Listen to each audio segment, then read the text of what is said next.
वह परमात्मा हमारे और आपके नेत्रों के सामने विराजमान है। केवल माया के आवरण को उठाने की आवश्यकता है। माया के आवरण को आप उतार करके रख लीजिए, परमात्मा हमारे और आपके सामने आकर के प्रकट हो जाएगा। एक बार श्री सूरदास जी महाराज निकल करके जा रहे थे। सूरदास जी जा रहे हैं, अचानक एक गड्ढे में उनका पैर फिसल गया। सूरदास जी किसी गड्ढे में जाकर के गिर गए। सूरदास जी चीखने लगे, भैया मुझे कोई इस गड्ढे से बाहर निकालो ना, निकालो। एक छोटा सा बालक चल करके आया और कहता है, बाबा मेरी उंगली पकड़ ले और बाहर आ जा।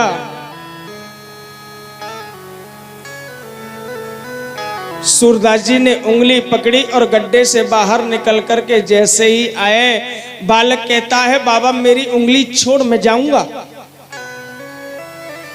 लेकिन बाबा ने उंगली नहीं छोड़ी तो इस बच्चे ने उंगली को झटकाया और दौड़ पड़ा।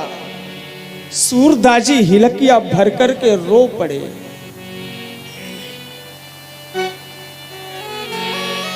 सूरदास जी रो करके कहते हैं, आंखों में अश्रुपात हो रहे हैं। सूरदास कहते हैं, अच्छा तुम्हें लगता है मैंने तुम्हें पहचाना नहीं? मैं जानता हूं आप कोई और नहीं, इस गड्ढे से बाहर निकालने वाले मेरे परमात्मा, मेरे भगवान हो, मेरे कन्हैया हो, जिन्होंने मुझे इस गड्ढे से बाहर निकाला है। समरिया, हे कन्हैया, अब मुझे छोड़ करके मत जाओ। फिर भी बालक नहीं लौट करके आया तो सूरदास जी रो करके कहते हैं, अच्छा जी जाना चाहते हो चले जाओ, कोई बात नहीं, लेकिन एक बात सुनते जाओ।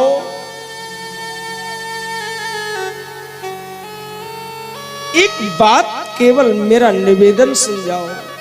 जाता है तो जाइए, निवल जान के मोए।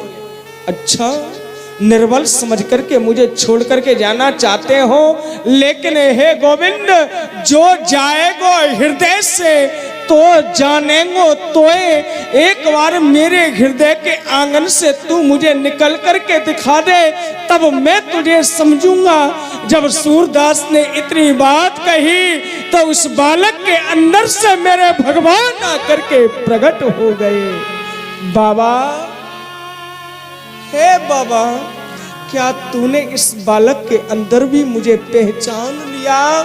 तब जाकर के सूरदास ने लिखा है, जर्रे जर्रे में है झांकी भगवान की, किसी सूर वाली आंख ने पहचान की। वह परमात्मा किसी स्थान पर नहीं, मेरा गोविंद हर जगह पर है। केवल उसको पहचानने की आवश्यकता है, उसको खोजने की आवश्यकता है। वह जब प्राप्त होगा जब हम संसार को छोड़ करके अपना मन भगवान की गाथा में लगाएंगे, भगवत भजन में लगाएंगे, भगवान की यज्ञ में लगाएंगे, सनातन धर्म से जुड़ेंगे, तब उस परमात्मा की जाकर के हमें प्राप्ति होगी।